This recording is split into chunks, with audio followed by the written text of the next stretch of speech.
Lep pozdrav, moje ime je Jana Rošker in jaz sem sinologinja in vam bom danes na kratko predstavila oziroma tudi kritično orisala delo kitajske anarhofeministke He Zhan in njen doprinos k zelo zgodnji doprinos, ki je bil zelo pred njenim časom glede dekolonializacije feminizma. Zdaj, kaj to pravzaprav je dekolonializacija feminizma, zakaj je tak pogled na osvoboditev žensk pomemben?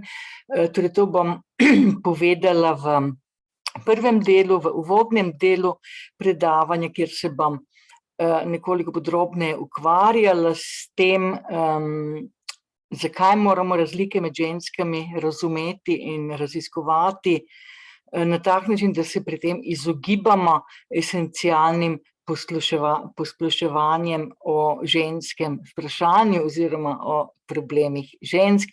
Torej, če sprejmemo, da je ženski spol konstruiran družbeno, potem moramo najprej razumeti simbolni in družbeni pomen, ki se pripisuje pojmu kitajska ženska. Če že obravnavamo kitajsko anarho-feministko, in sicer tako v pomenu spolnega, kot tudi v pomenu kulturnega bitja. Če predpostavimo, da ima vsaka kultura svoj vitalni pomen, potem moramo tudi razumeti, da potem nam bo hitro postalo jasno, da kolektivni pogled na nekega tujega drugega ali drugo skozi optiko zahodnih okvirov ni samo neustrezen, ampak lahko povzroča tudi dosledno neupoštevanje kulturnih specifičnosti tistega subjekta, ki ga raziskujemo. In tak odnos seveda temelji na neki domnevni superiornosti zahodne kulture, na eurocentrizmih, orientalizmih in tako naprej. Torej, najprej moramo vedeti, da je pač patriarhat, da poznamo različne vrste patriarhata in da pri tem gre za nadzor nad družbeno reprodukcijo. Torej, lahko bi rekli, da na določeni stopnji svoje zgodovine večina kultur in družb vzpostavijo specifične forme patriarhata. To so neke metanaracije, ki prevladujejo v družbah in so se izoblikovale na določenih stopnjah, kot sem že omenila, zgodovinskega razvoja. In ki definirajo neke spolne dispozicije kot nekaj preddiskurzivnega, torej časovno primarnega in ontološko konkretnega. Torej, namen teh metanaracij, kakršen je patriarhat, je posredovanje pomena, recimo, moškosti in ženskosti, še preden se pojavi v jeziku in kulturi. Vseeno pa je patriarhat univerzalno poimenovanje, ki obsega številne drugačne, kulturno divergentne oblike zatiranja žensk in nadzora nad njimi. Torej, o tem govori predvsem Judith Butler v svojih prizadevanjih za to, da bi vnesle feministične teoretičarke nekoliko več diferenciacij v svoje teorije. Ampak številne sodobne kritike strukturno določene dominacije moških, patriarhata, še zmeraj temeljijo na domnevah, po katerih mora obstajati univerzalni temelj feminizma, ker ima po tej trditvi zatiranje žensk singularno, neko globalno obliko, ki jo je mogoče najti v hegemonskih in v univerzalnih paradigmah nekega univerzalnega patriarhata. Ampak v zadnjem času se seveda predvsem Sally Haslanger in Judith Butler in podobne teoretičarke dvomijo v te ideje in poudarjajo, da take ideje ne upoštevajo, kako poteka zatiranje družbenega spola v konkretnih kulturnih in tudi zgodovinskih seveda kontekstih. Torej, kot najpomembnejše družbeno gibanje, to je rezultat teh pomislekov, kot najpomembnejše družbeno gibanje, ki se bori proti vsem oblikam zatiranja na podlagi spola, se mora zato tudi sam feminizem korenito dekolonializirati.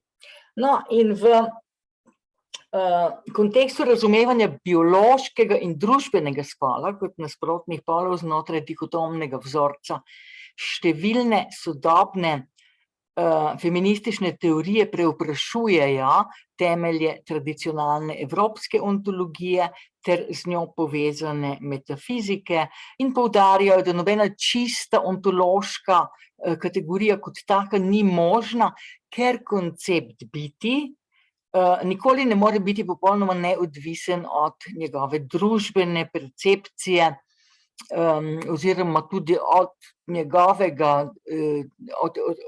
njegove eksistence v družbi. Ta pogled na realnost sovpada z antičnim kitajskim modelom medsebojno komplementarnih interakcij, torej nekih konceptualnih protipolov, na katerih sta osnovani specifično kitajski vedi ontoepistemologije in ontokozmologije, in kar je še pomembnejše, sovpada tudi s številnimi analizami družbenega spola, ki so v zadnjem času nastale o Kitajski in so pokazale, da klasična kitajska filozofija podpira holistično in nedualistično pojmovanje osebnosti in nedihodomen pogled na ženskost in moškost. Zdaj,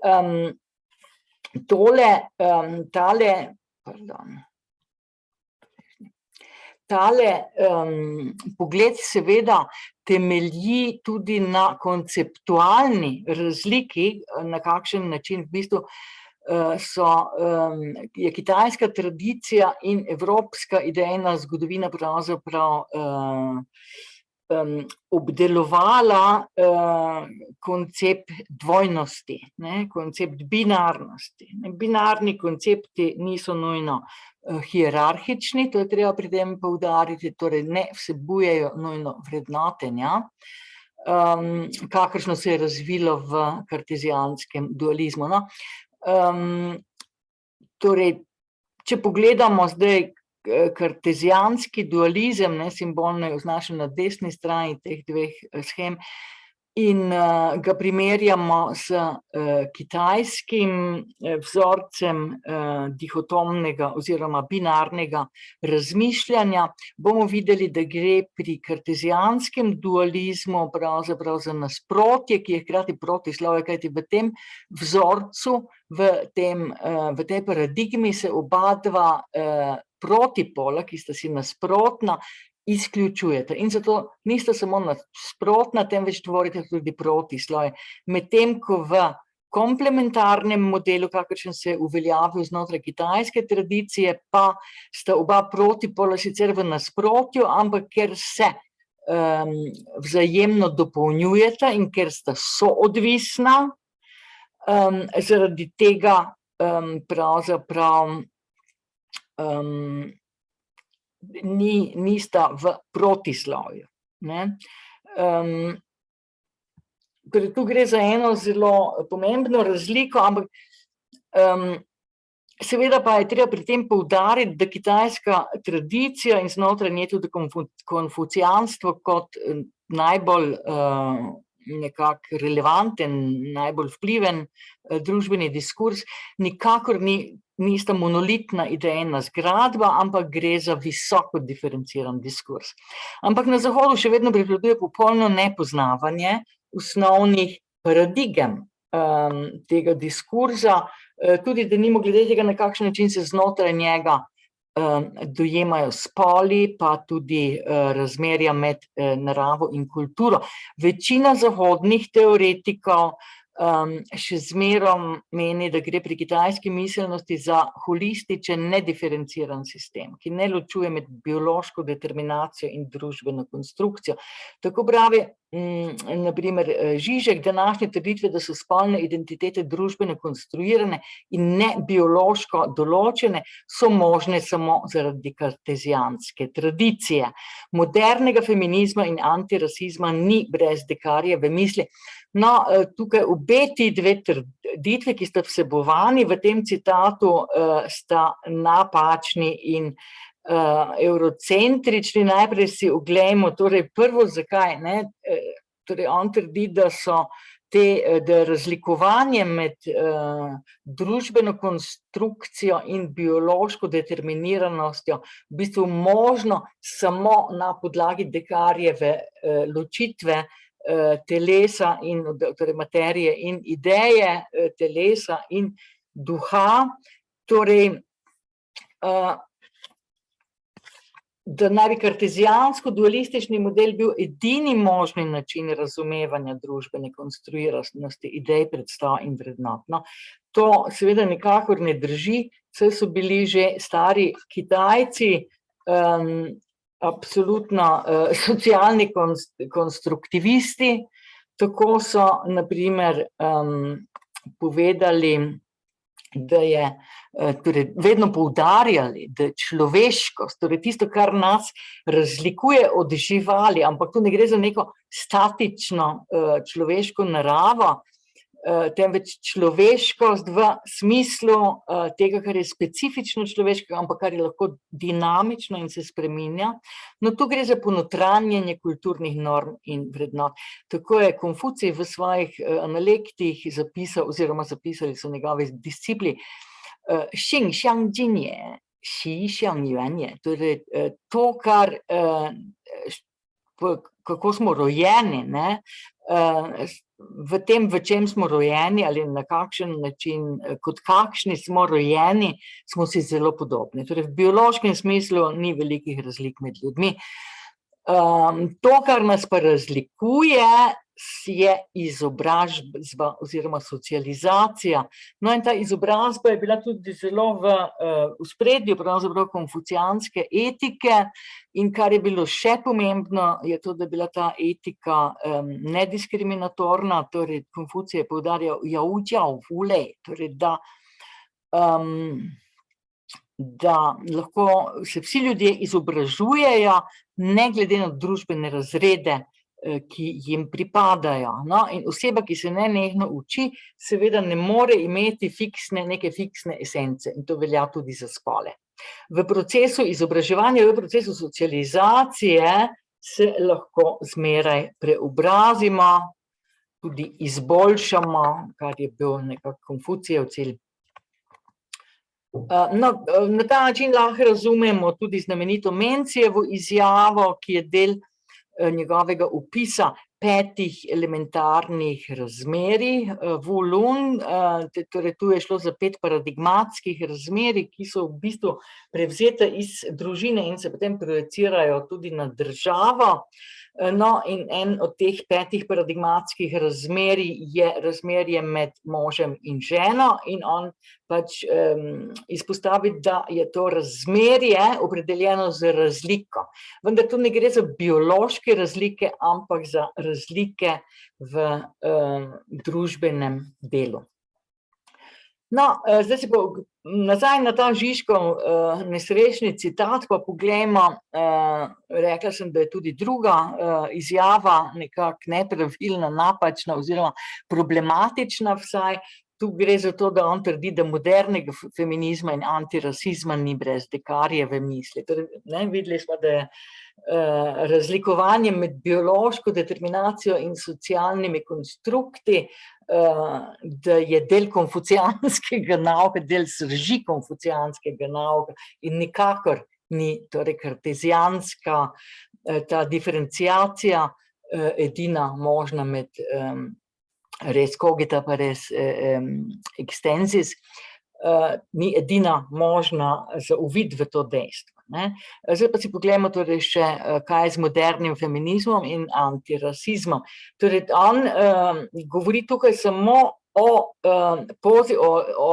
v bistvu konsekvencah, o implikacijah kartezijanskega nauka, ne, in brez njega ne bi bilo modernega feminizma, tudi ne antirasizma. Zdaj, tu se postavlja vprašanje, ne, glede antirasizma, torej, če ni rasizma, potem tudi antirasizem ni potreben, ne.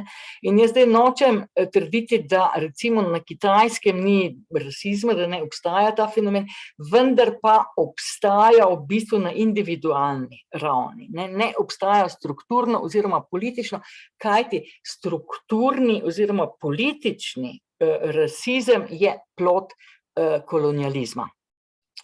No, in zaradi tega, ne, tudi brez tega strukturnega in političnega rasizma, seveda tudi antirasizem ne bi bil potreben. Ne. In isto velja za moderni feminizem, ne, kot smo že povedali, prej so pač zatiranja žensk v različnih patriarhalnih vzorcih različna.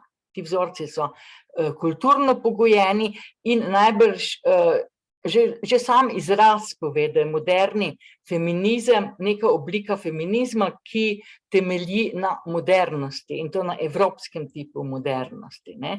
Tovrstni moderni feminizem zagotovo ni, kot bomo videli kasneje, ko bomo obravnavali Hodžan, ni najboljši način boja proti zatiranju žensk na Kitajskem, ne. Skratka, modernega feminizma in antirasizma ni brez Descartesove misli, vendar tak način feminizma in antirasizma tudi ni univerzalno potreben oziroma univerzalno veljaven. Skratka, ker so patriarhati različni, morajo biti tudi feminizmi kot načini boja proti tej diskriminaciji spolno utemeljeni različni. No, torej jaz tukaj s tem seveda nisem hotela reči, da bi nekako zanikala notorično funkcijo patriarhata v kitajski zgodovini in družbi. Ampak kitajski model patriarhalnega reda je, tako kot kitajski model družbenega reda nasploh, je seveda drugačen od zahodnega. Ena od posebnosti patriarhalnega reda na Kitajskem je, da se je razvil v družbi, v kateri se je zelo dolgo časa ohranjala matrilinearna ureditev. Zaradi tega je lažje razumeti, da je tipična kitajska oblika patriarhalnega reda, da se je formirala postopoma in jo vse do dinastije Sung sestavljajo mešani, namreč matrilinearni in patrilinearni modeli, ki so se v nekaterih odmaknjenih regijah ohranili celo do 20. stoletja. No, in zato nam lahko, pa tudi druge razlike so zelo pomembne, namreč, da ni koncepta, na primer, samo odločbe. V tem smislu, ker je pač kitajska etika kot taka relacijska in ne temelji na nekem izoliranem in abstraktnem pojmu individuuma. No, ampak zato nam lahko delo Hodžan jasno osvetli dejstva, da je bil moderni evropski feminizem, ki je bil uvožen na Kitajsko kot del splošne zahodne modernizacije, manj primeren za dosego resnične enakopravnosti spolov na Kitajskem, kot se zdi na prvi pogled. No, zdaj pa v drugem delu predavanja se bomo pa posvetili Hodžan, ker moramo pač opozoriti na kritične teze, ki so jih v tem kontekstu razvile nezahodne feministke in ki se ukvarjajo s vprašanjem modernizacije, kolonializacije in odnosov med spoli. Pričujoča analiza, torej ta moja analiza, obravnava delo progresivne kitajske anarhofeministke Hodžan, ki je živela od leta 1884 pa nekje približno do 1920. In to delo nam pokaže, kako so ženske kot transhistorična globalna kategorija predstavljene v različnih družbenih, političnih in ekonomskih praksah v dolgih časovnih obdobjih. Te kompleksne izraze, te kategorične kompozicije je Hodžan namreč teoretsko obravnavala kot konstitutivne za njeno preteklost in za čas, v katerem je živela. Torej v svojih prizadevanjih se je Hodžan zavzemala za feministično perspektivo, ki je pozorna na razlike med ženskami in tudi na kulturne razlike, ki jih je razkrilo kolonialno srečanje Kitajske in evroameriške kulture. No, zdaj na kratko poglejmo, torej Hodžan se je pridružila anarhistični celici prvič na Japonskem, kjer je študirala skupaj s svojim možem Liu Shipejem, ki je kasneje postal zelo znan profesor filozofije na Pekinški univerzi. Torej, specifika skupine, v katere članice je bila Hodžan, je bila v bistvu zelo zanimiva, torej takrat so se razvile 3 celice anarhistične na Kitajskem, ena na kitajski celini sami, ena se je oblikovala med študenti in študentkami kitajskimi v Parizu, tretja pa torej v Tokiju. In medtem ko sta ta celinsko-kitajska skupina ter pariška skupina izhajali v svojih teorijah, pa tudi praksah, predvsem iz Bakunina in tudi iz Kropotkina, in so se zavzemali za anarhijo, ki se uresničuje na temelju znanosti in tehnološkega napredka, pa je Hodžanino društvo tu v največji meri sledilo Tolstojevi predmoderni različici svobodne anarhije in hkrati, kar je še bolj pomembno, je bila ta skupina tudi izjemno odprta za raziskovanje svoje lastne kitajske filozofske tradicije in je pač poskušala na nek način preporoditi, modernizirati stare antične anarhistične ideje oziroma elemente anarhizma iz svoje lastne miselnosti in na ta način je bila ta anarhistična celica, katere članica je bila Hodžan zagotovo najzanimivejša na nek način od vseh 3.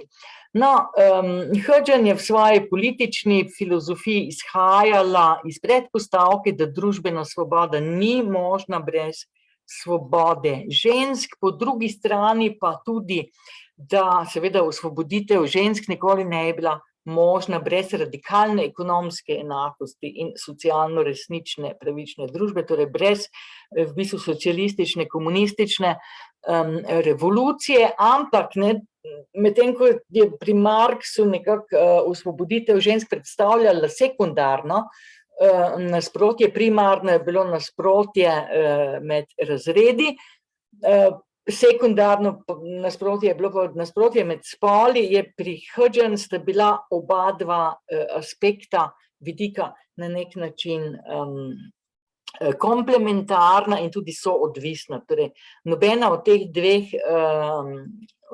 dveh predpostavk se ne more uresničiti brez druge. No, ona je tudi vedno seveda povezovala diskriminacijo, kakršnokoli, razredno ali spolno, z ekonomskimi razmerami, torej bila je materialistka po svojem svetovnem nazoru. In kot anarhistka je bila pa seveda kritična tudi do liberalne parlamentarne demokracije. Ona zagotovo ni bila sufražetka, ki bi se prizadevala za volilno pravico žensk, ker je pač odklanjala sistem kot takšen, torej anarhistke in anarhisti ne volijo. No, kar je pa mogoče pomembno tudi teoretski doprinos njen, ki je popolnoma neznan, je, da je pač v marksistični teoriji revolucije ugotovila, da pač na Kitajskem, torej osrednji razred, ki bi sprožil to revolucijo, ne more biti proletariat, kajti proletariat je bil samo v zametkih prisoten, tako kot je bila celotna industrializacija Kitajske takrat šele v zametkih, ampak ta revolucionarni razred bi moral biti kmečki razred in to je 2 desetletji zatem ugotovil tudi Mao Tse-tung in nekako ta to nadomestilo, nadomeščanje kmečkega razreda namesto proletariata, industrijskega, delavskega razreda, sodi k enim najpomembnejših doprinosov sinizacije marksizma oziroma maoizma kot takega, no, ampak Hodžan je nekako do tega uvoda prišla že 2 desetletji pred Maotom. No, še ena pomembna diferenciacija, ki jo je uvedla Hodžan v svojo teorijo, je bila razlika med 2 kategorijama človeškega dela. Prvega je poimenovala Shengji, drugega pa Laodong. No, in Shengji je v bistvu tisti vsakodnevni trud ljudi, ki delajo za to, da sploh preživijo, ne. Delo pa je višja stopnja nekako družbene produkcije, kjer je tehnologija razvita, že kjer so proizvodna sredstva razvita že do te stopnje, da ustvarjajo presežno vrednost, ne, torej in šele na stopnji Laodong se lahko v bistvu sploh vzpostavi sužnjelastniški sistem, ki zasužnji druge ljudi, ki pač delajo samo v smislu Shengji. No, in zelo zanimivo je, da je pol stoletja kasneje tudi Hannah Arendt uvedla popolnoma isto diferenciacijo, ampak ona je to imenovala labor in work, torej labor je bil trud, ki je potreben za preživetje človeka samo, ne.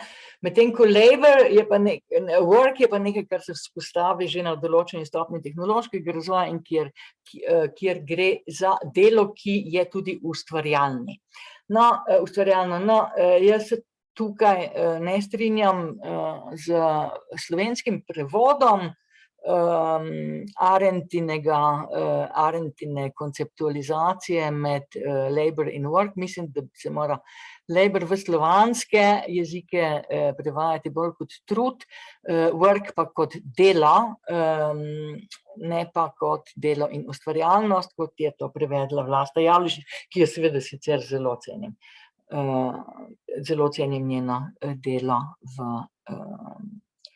v okviru uvajanja Hannah Arendt in njene teoretske miselnosti v slovenski prostor. No, pri tej malenkosti se pa na nek način ne strinjam, mislim, da gre tukaj za trud in delo. No, ampak kar sem hotela izpostaviti, da je v bistvu Hodžan uvedla pravzaprav praktično isto diferenciacijo med 2 oblikama proizvodnega procesa že več kot pol stoletja pred Hannah Arendt.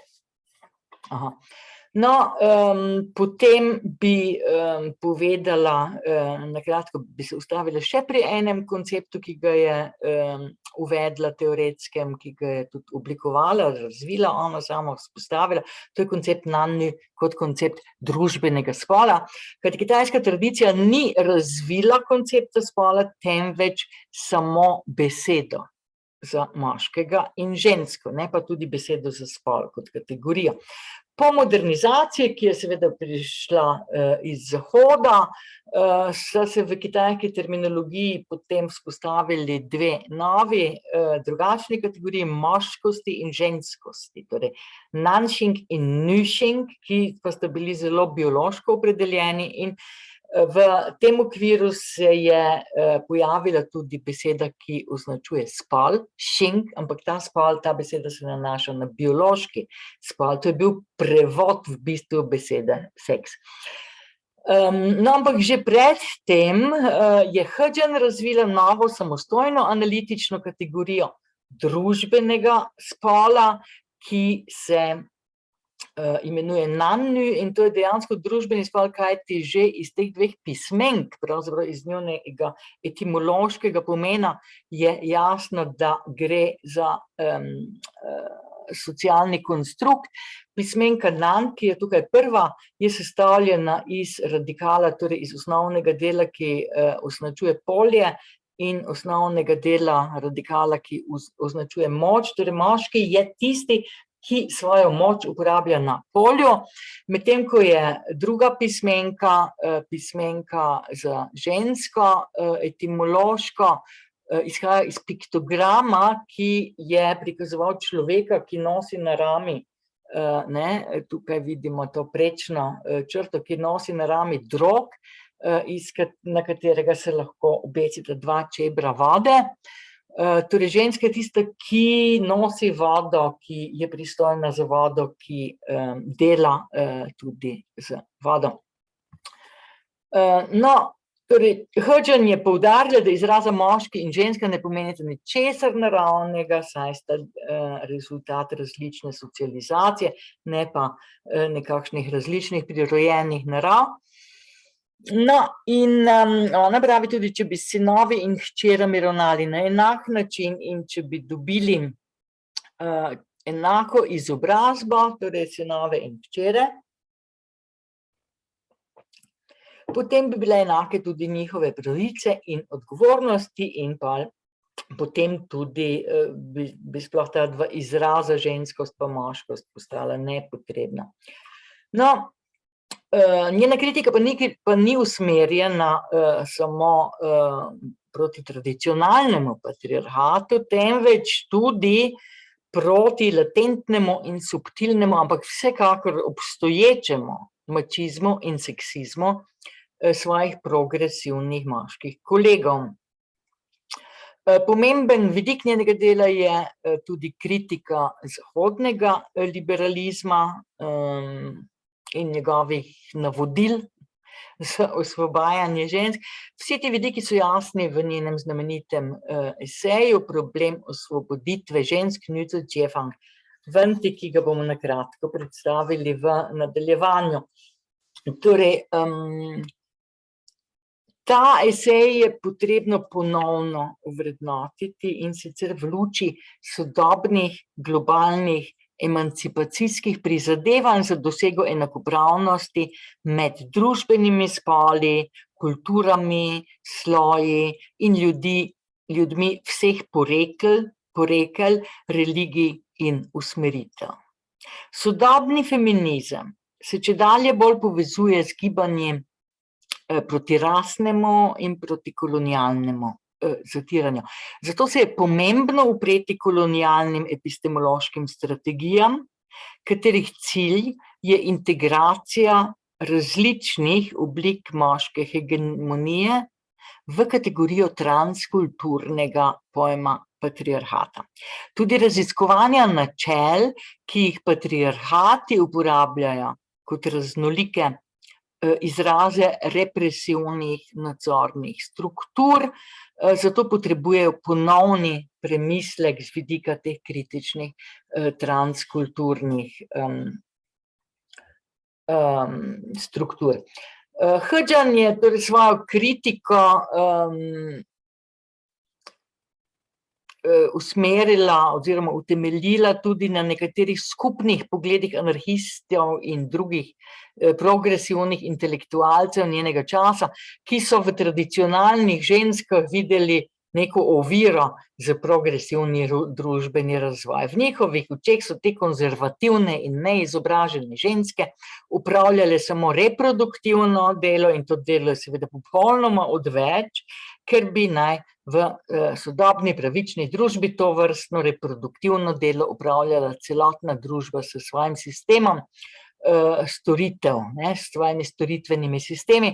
In v tradicionalni vlogi žensk so videli neko oviro v razvoju večje ekonomske učinkovitosti in politične enakopravnosti, in kot vidimo je v tem kontekstu Hodgson poudarila, da je v zadnjih letih postala osvoboditev žensk čedalje bolj pomembna tudi moškim, in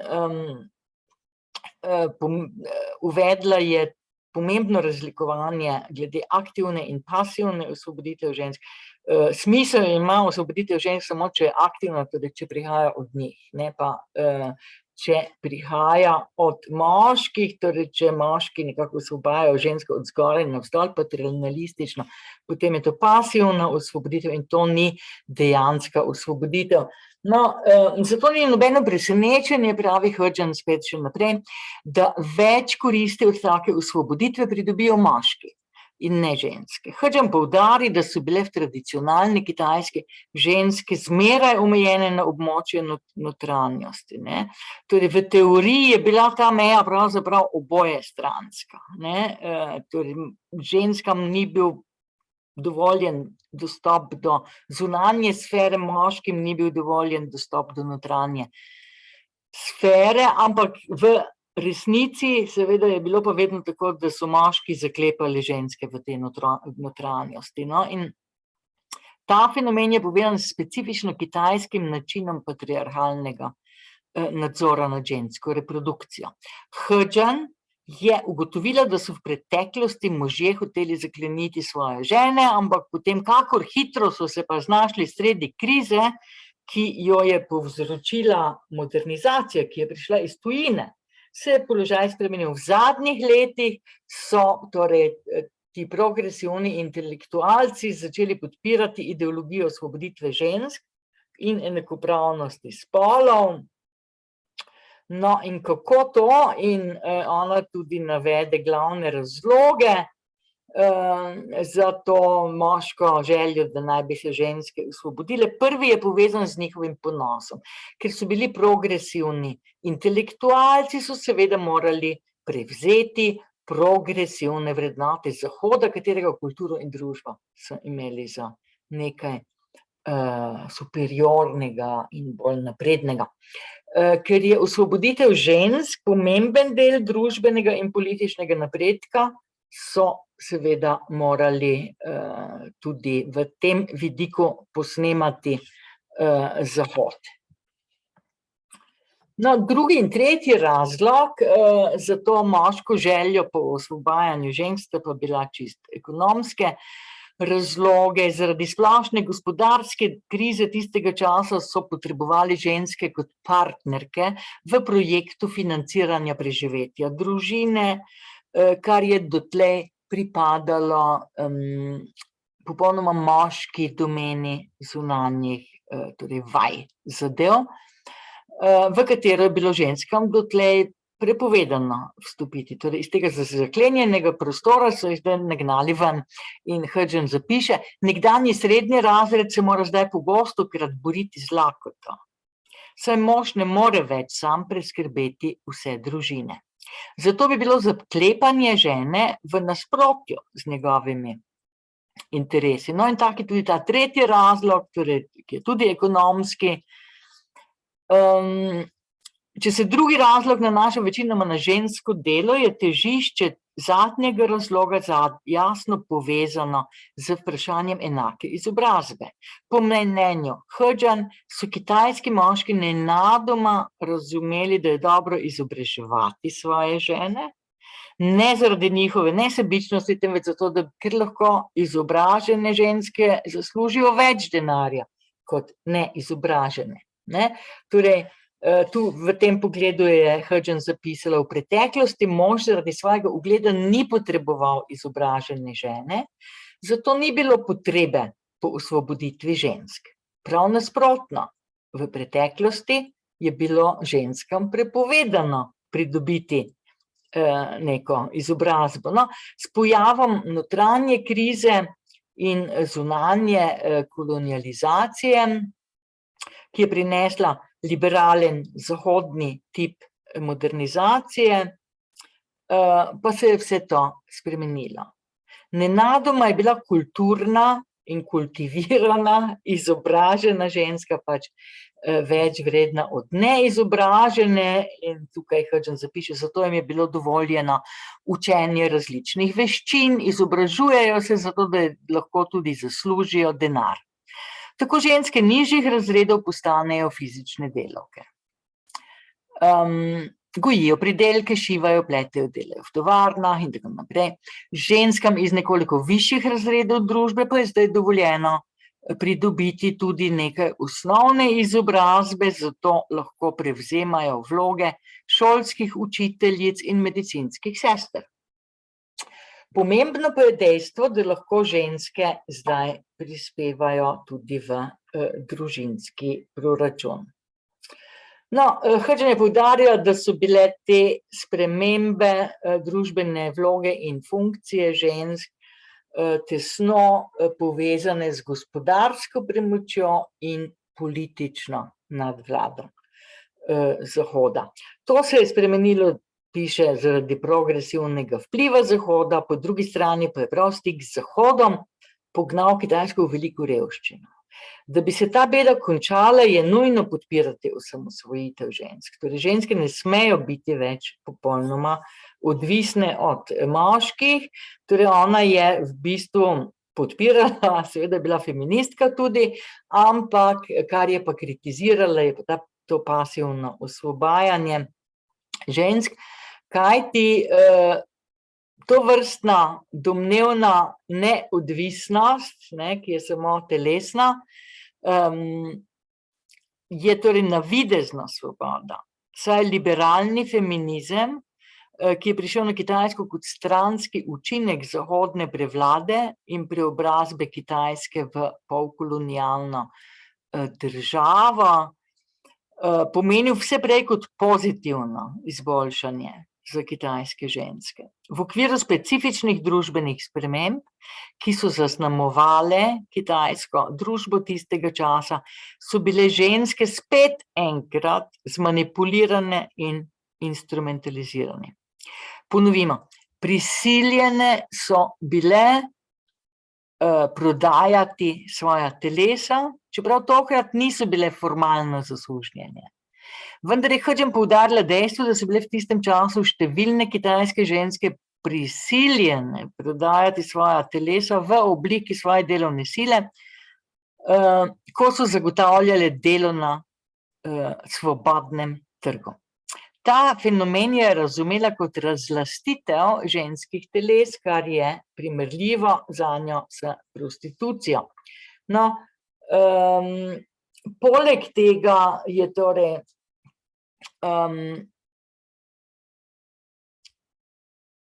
poudarjala, da morajo ženske še naprej nositi breme celotnega gospodinjstva.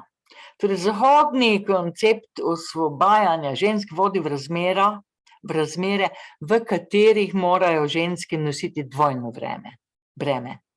In to dvojno breme je seveda dvakrat težje od tistega, ki so ga morali nositi v preteklosti. V preteklosti so bile pristojne za družbeno reprodukcijo, zdaj so za oboje reprodukcijo in produkcijo, vendar so tovrstne emancipacijske težnje dejansko dodatno poslabšale položaj kitajskih žensk, tako meni Hrčan, namesto da bi ga izboljšale. V preteklosti je ženska veljala za manj vredno, ampak je imela vsaj neko neformalno pravico do svojega lastnega sveta. V nasprotju s tem so spremembe v takratni družbi ženske dodatno prisilile, da so prevzele še del moževih bremen, vendar tudi brez kančka spoštovanja ali časti, ki sta jo bili še naprej deležni samo moški. No, torej, zato je poudarjala, da ima vsaka osvoboditev, ki prihaja od zgoraj, v svojem jedru nekaj gnilega, kajti pomembne, to se je odrazilo tudi v tem, da so pomembne položaje še zmeraj zasedali moški in ženske so sicer delale, ampak so v tem delu zasedale najnižje in najslabše plačane pozicije. No, v tem kontekstu je Hrčan ostro kritizirala zahodno feministično gibanje in njene teoretske temelje.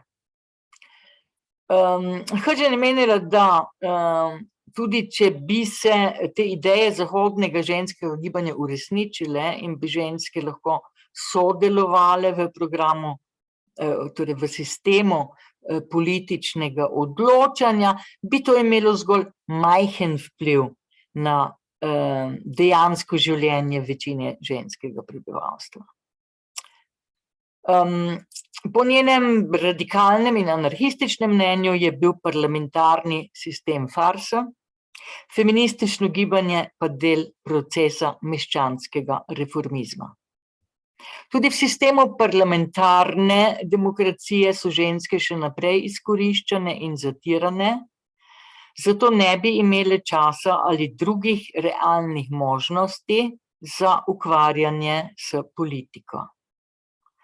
Zato žensko gibanje ne bi smelo delovati znotraj obstoječih struktur oblasti, prizadevati bi se moralo za spremembo ekonomskega sistema, kajti prav v tem sistemu tiste ženske, ki imajo možnost pridobiti družbeno ali politično moč, samodejno začnejo delati v korist patriarhata in buržoazije, seveda. Torej, v tej razširjeni represiji in izkoriščanju žensk je Hodžan videla izvor vseh obstoječih sistemov zlorabe oblasti.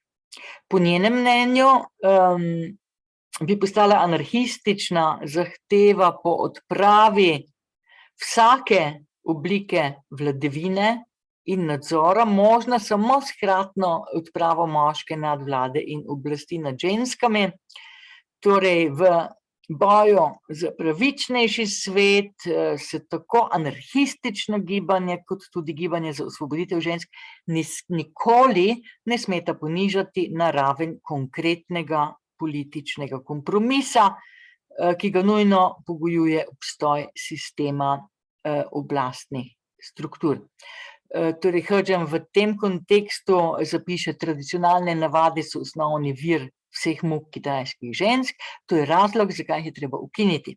Vendar pa zahodni sistem, ki je nekoč temeljil na religiji, danes pa na zakonodaji nikakor ni boljša alternativa.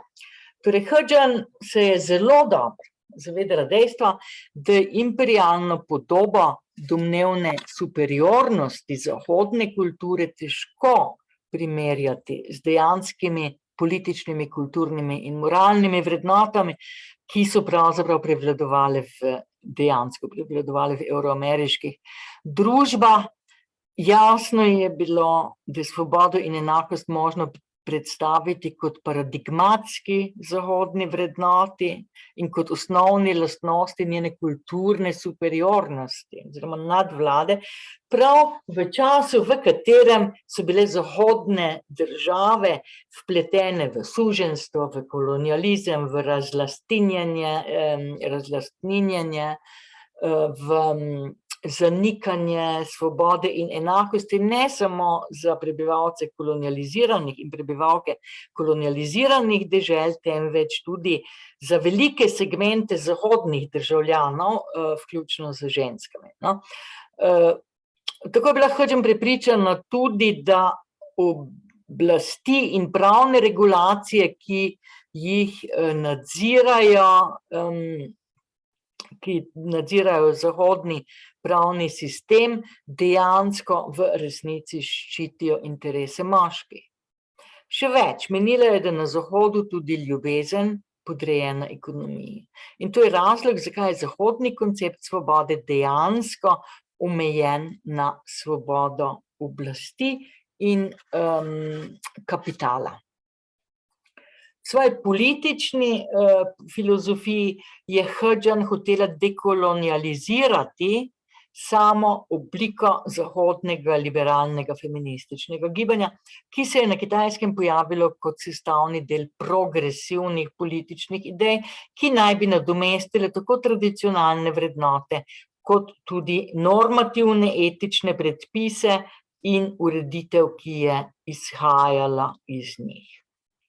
Torej, po njenem mnenju je tovrstni feminizem, ki je izhajal iz ideje enakih političnih in ekonomskih pravic, nepreklicno ukoreninjen v zakonih in volilnem sistemu, ta pa je služil nepravičnemu kapitalističnemu sistemu, ki je nazadnje v obliki kolonialnih teženj veljal za enega od krivcev za globoko politično, aksiološko in ekonomsko krizo, v kateri se je Kitajska znašla na prehodu iz 19. v 20. stoletje. Torej, Hudgens je bila prepričana, da je resnično enakopravnost med spoloma možno doseči samo v resnično pravičnem političnem sistemu, ki bi preprečeval vse vrste diskriminacije, izkoriščanja in zatiranja, ne samo tiste oblike, ki so nastajale na podlagi spola, temveč vse vrste, in v katerem bi bile vojne med državami in narodi za vselej odpravljene. No, Hudgens pa je kritiziral tudi idejo tako imenovane svobodne ljubezni, ki so jo progresivci sicer sprejemali z velikim navdušenjem. Tu je šlo za vzpostavitev moderne, liberalne zakonske zveze, ki naj bi zamenjala stari sistem, v katerem so bile zakonske zveze dejansko na nek način oblika ekonomske in politične zveze, za katero so se dogovorili dve družini, tu je šlo za ekonomske dogovore v glavnem, in tu so lahko prodali seveda žensko možu in njegovemu klanu brez njenega soglasja, seveda tudi mož sam ni pri tem imel bojda kaj veliko besede. Vendar pa je Hudgens tudi v tem kontekstu, s to liberalizacijo neke ljubezni, jih je spet opozarjala ženske pred uporabo teles, svojih teles, njihovih teles, kot oblike kapitala, s katerim lahko pridobijo določene prednosti.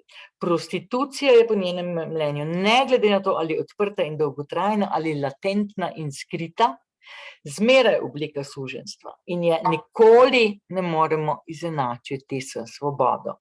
Resnične svobode torej nikoli ni možno reducirati, skrčiti na posedovanje lastnega telesa, temveč mora biti primarno in nujno elementarna lastnost vsakega osvobojenega uma. Jaz svoje telo ne posedujem, moje telo ni v moji lasti, jaz svoje telo živim. Hudgens je takole formulirala to pomembno idejo, rekla je, da verjame, da to predstavlja samo osvoboditev ženskih teles, njihova duhovna, intelektualna osvoboditev, ki je enako pomembna, se ne upošteva. No, in Hudgens se je torej zavzemala za svobodo resnične ljubezni, in ki je povezana tudi s svobodo misli.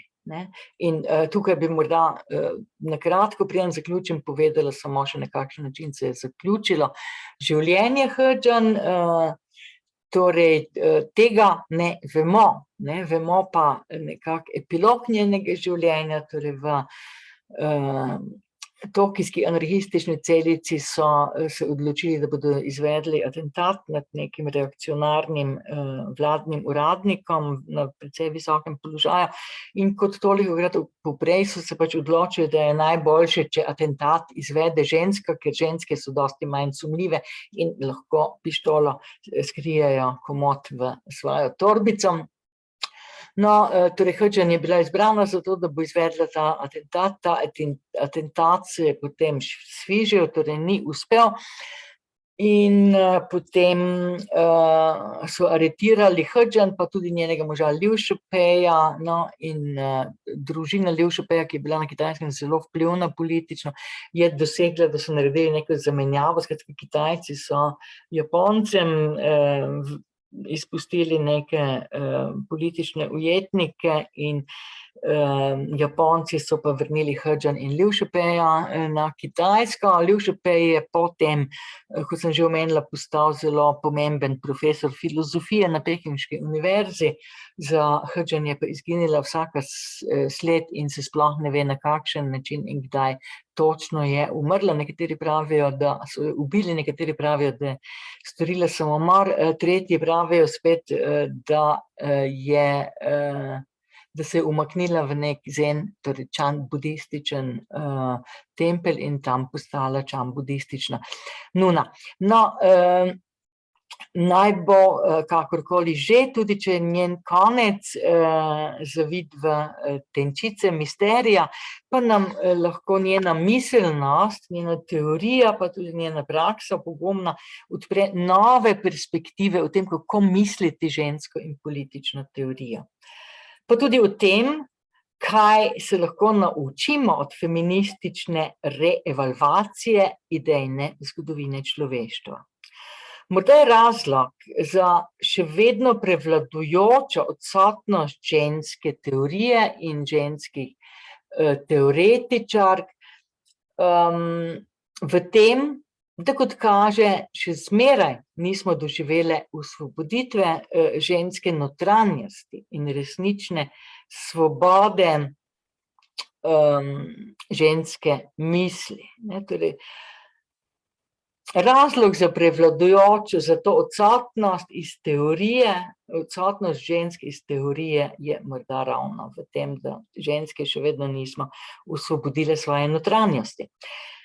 No, ampak kot vemo, pa je svoboda misli temeljni pogoj in ultimativni navdih vsake resnično prave in inovativne in torej tudi pomembne